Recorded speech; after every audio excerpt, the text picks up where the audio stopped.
Our society has become thoroughly guilty of the practice of idolatry, the worshiping of idols. Now, I'm sure there aren't very many people that actually have a stone or metal image sitting in their living room and they go like this too. But the definition of idolatry is giving reverence, respect, priority, and value to an image that is not real, more so than to the thing or person that is real. We have chased carrots. Now, those of you my age will know what I mean by that, but the rest of you have no idea. Before automobiles, one of the main modes of transportation in the cities was donkeys pulling carts. People found that donkeys were smaller than a horse, they ate less than a horse, and they were stronger than a horse. Hence, they took up less space, they were cheaper to maintain, and they would pull pretty heavy loads. They were nonetheless notoriously stubborn critters. If they didn't want to go, beating them with a stick wouldn't do anything. They would just bah at you or kick you. But people learned that if they tied a carrot, which was the donkey's favorite food, just like a horse, to the end of a long pole, like a fishing pole, and hold it in front of the donkey, just out of the reach of its teeth, that donkey would go anywhere that carrot was. And by just going like this to turn left, this to go right, that donkey would chase that carrot all doggone day. So until the end of the day, donkey chased the carrot he never got to have. Now, why do I say as a society we've been chasing carrots? How many people don't have a BlackBerry? Who needs it? I mean, no, really. What do we need with a BlackBerry? Now, if you're talking about an actual BlackBerry you should put it in a pie or in a bowl with milk, I'll take all you got.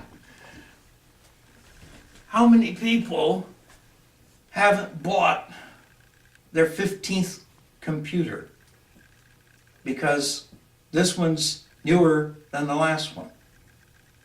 How many people haven't bought over a dozen different cell phones because the others are outdated? How many people don't buy a new wardrobe every time a new line of product comes out? The old expression for it was keeping up with the Joneses. So what if the Joneses has this and you don't? So what? But we have been conditioned to chase carrots, to follow styles, fads, trends.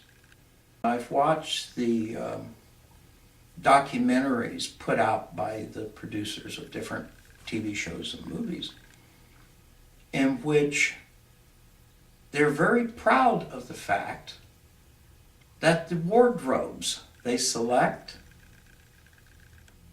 are of lines of clothes that are going to be put on sale to encourage their viewing audience to buy these things.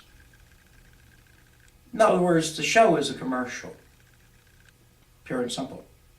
He was in a department store and he watched the lady at the counter take out a box of paper clips.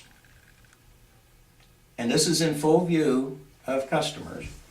Took out the paper clips out of the box that she got at the stationery store.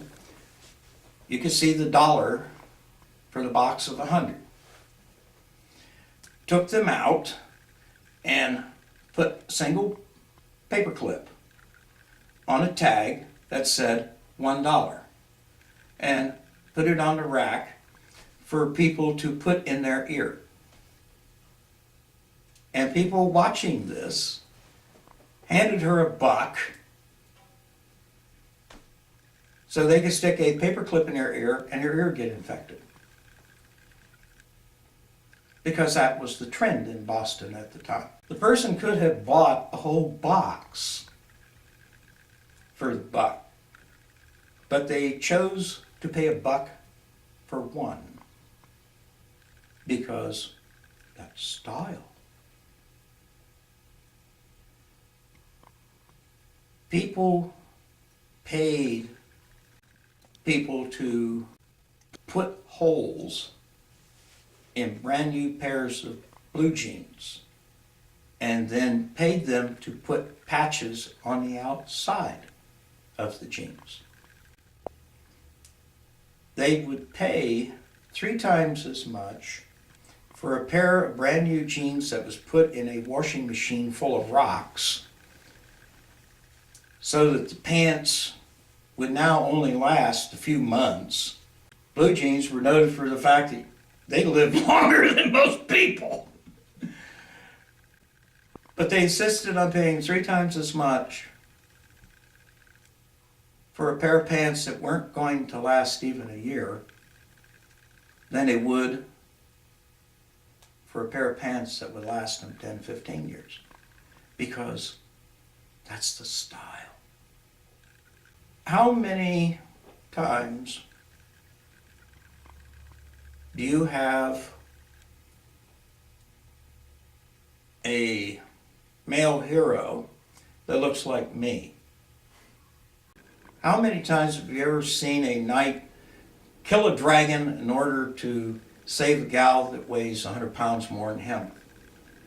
How many people who aren't male or female models do you see in a commercial drinking or eating or wearing something that's supposed to make life nicer for them? You don't. So there's the projection that only people who fit a definition of attractive are worthwhile. Now, when I was a teenager, there was a lot of people saying how blondes have more fun because blondes are better looking than brunettes and redheads, and an awful lot of gals were bleaching their hair blonde. Now, I like blonde hair. I like brown hair, black hair, red hair. Once in a while I even find gray hair nice looking or white hair nice looking. But there was the impression, because your famous starlets were all blonde for a while. And so people assumed, well, if I'm to count for anything, I gotta have blonde hair. That's a way of conditioning people to assume that, as you put it, don't be like this, be like this. And you have to be like this or we ignore you. And that entices people to try to be something that they're not. And being something that you're not is putting up an image. You notice how much the media tends to pick apart the family too? Make that Oh, yeah. like a 4-letter word. Mm-hmm. Like I saw a couple on the TV a while back. We have dogs instead of kids because they're less trouble. Bull crap.